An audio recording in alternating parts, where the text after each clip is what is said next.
The next couple of verses are about the defilements, and I said something about them by way of a preamble in the previous video, which was about the defilements and the outflows. So it might be worth listening to that one if you haven't done so before this one. The defilements are nicely summed up in a Wikipedia article on the subject. The original term is klesha, and according to the Wikipedia article, kleshas in Buddhism are mental states that cloud the mind and manifest in unwholesome actions. Kleshas include states of mind such as anxiety, fear, anger, jealousy, desire, depression, etc. It's not a technical definition, but it's a good one. It's a good enough one for our purposes. Basically, if you're not enlightened, you're caught up in a klesha, you're caught up in a defilement. This is actually the practical meaning of the term, and I explored all this in the previous video. So let's proceed with the verse. Verse 539.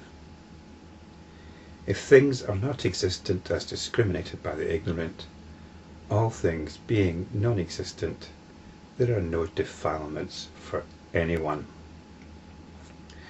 Now, the previous verses were knocking the notion of karma on the head.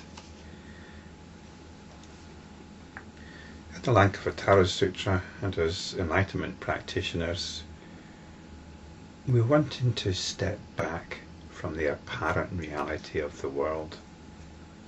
The realization is that the world is nothing more than a function of consciousness, just as a dream is a function of consciousness. It's consciousness doing its thing. And to realize this on a practical level, we appreciate, either immediately or over time, that this consciousness that everything's a function of is nothing more than the consciousness or awareness that is hearing this. The awareness that is hearing this.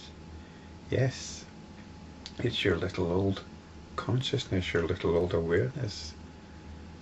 That one that you might identify with as me.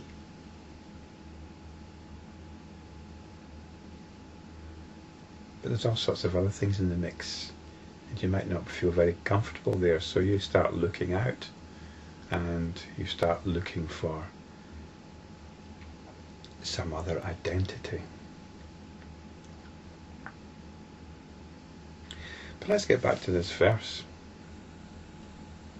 It's saying that if we take this on board, if things are not existent as discriminated by the ignorant, and the ignorant is when we're caught up in ordinary everyday reality and we take it as reality. We discriminate beings, we discriminate things, and these things are real. But if they're not real, then just as there can be no karma to reinforce the notion of individual reality, how can there be any defilements? Because these defilements are actually the results of karma. So what this verse is saying is arguing it logically, but it's saying that if we abide in this realization of the prime nature of consciousness, of our own functioning awareness, then there are no defilements. And that's true. Once you realize this, no defilements can be in operation. You cannot be anxious, you cannot be depressed. There's that list. You cannot be fearful, angry, jealous, desirous, and all the rest of it. So that's all well and good. But what if you are caught up in these things? What if you are depressed, anxious, fearful? You're not going to appreciate being told that these things don't actually exist. I woke up a few hours earlier than usual this morning in a state of what could be described as mild anxiety. It was a feeling, and this feeling was looking for something to latch onto. To latch onto the fact that we can't find my wife's ID card. So I started thinking about this. This is important. Where could it be? What are the consequences of not finding it? How ridiculous is that we've lost this important document? I'm sure we put it somewhere safe, and so on, so it goes. But I didn't get into all that, because that is the identification with the klesha, with the defilement. There's this rather unpleasant sensation, which I described as one of mild anxiety. It's like physical pain. These things are real. Pain is real. Now, how we respond to the pain is another matter altogether. Some people are even wired up somehow to find pain pleasurable. Masochists. Perhaps they're fortunate that they can derive pleasure, sexual pleasure, from pain. Although it seems to be a bit of an addiction, which isn't a good thing, and it can lead to rather dire consequences. But the point is, having slapped this label of mild anxiety onto this sensation,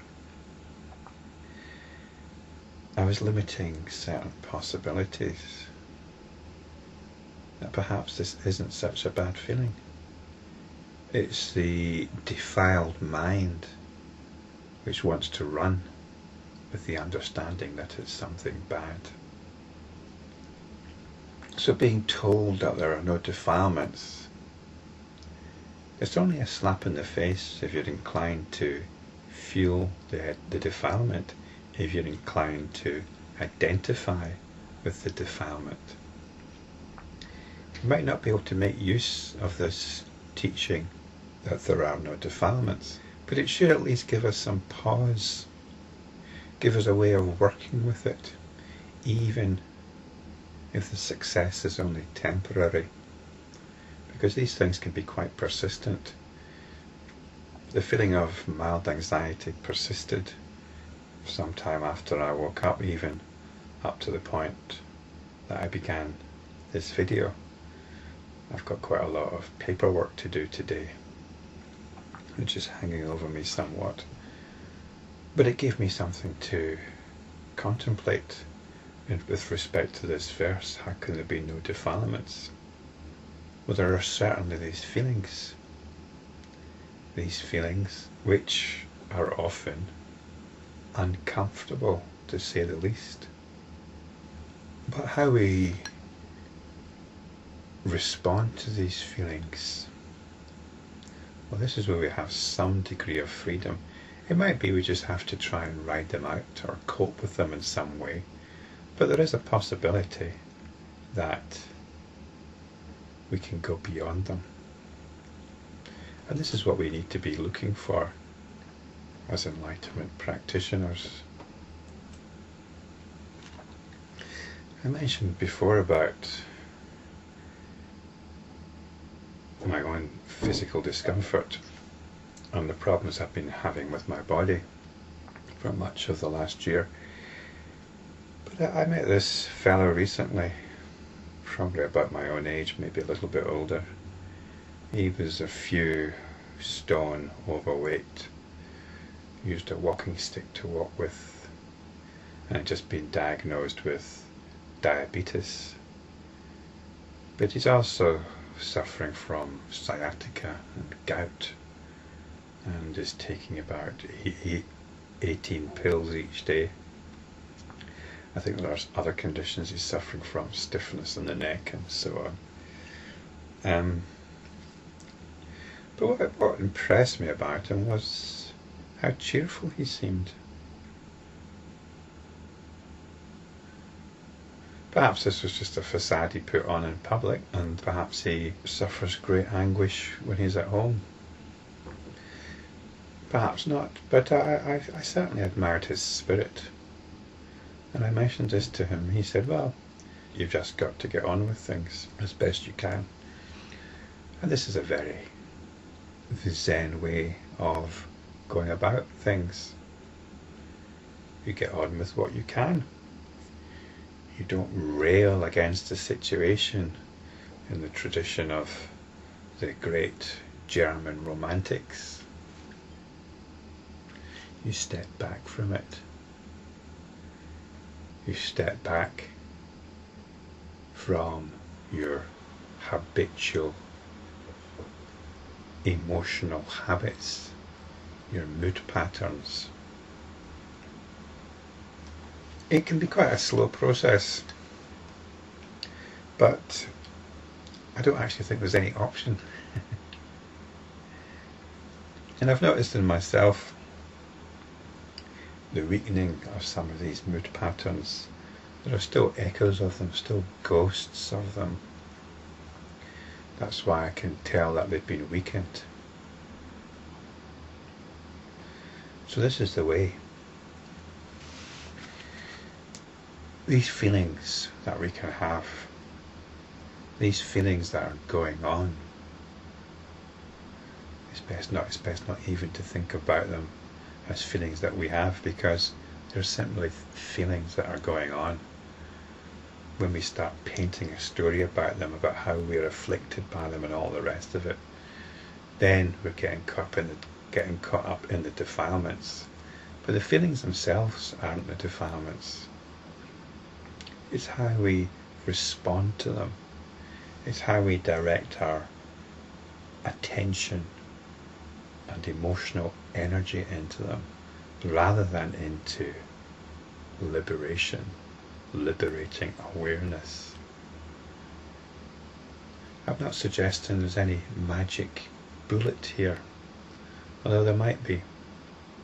I can only say from my own experiences that you keep at it. Successes might be few and far between. For every success there can be some huge disasters, some huge fallbacks. But keep at it, keep at it. Sometimes we're swimming in very choppy seas, and sometimes we'll go under, but we come back up. We come back up, and occasionally we might find ourselves on dry land and can enjoy the view. I'll finish off by reading the next verse. 540. Because of varieties of defilement cherished by beings, there is transmigration, and the sense organs are completed. Being bound up by ignorance and desire, there is the evolution of beings possessed of a body. So this verse is telling us that there are varieties of defilement, and there are beings. Well, this is what happens when we get caught up in the defilements. We get caught up in these feelings and start painting a drama around them, that these feelings are happening to me. And this is transmigration, the consolidation of an individual, apparently independent entity, who is apparently experiencing an external world through the channels of the senses. This is the story that we have. And I have a body. So this is a story, this is the conventional story that we inhabit once we're caught up in the defilements. again when we practice. And you can practice by reading the text, listening to the videos, and taking what you've heard, what you've appreciated, what you realise into your everyday life, into your everyday situations. You're not trying to be a better person or anything like that. You're simply witnessing what goes on. You're witnessing feelings. You're witnessing moods. You're witnessing your response to these feelings and moods. You might be witnessing how you get taken over by a certain mood, in which case that's the end of the witnessing.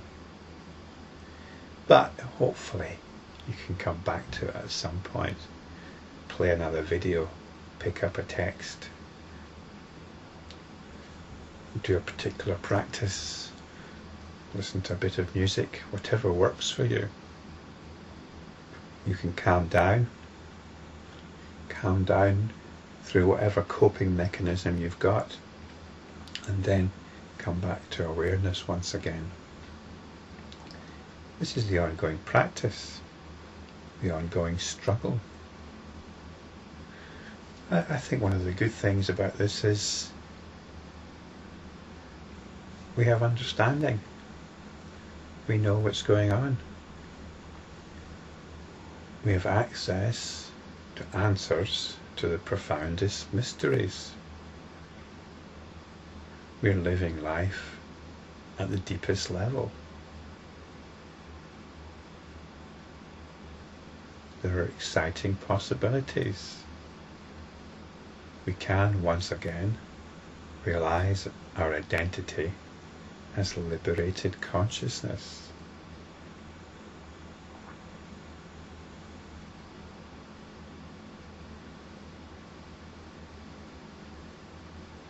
It's a wonderful journey.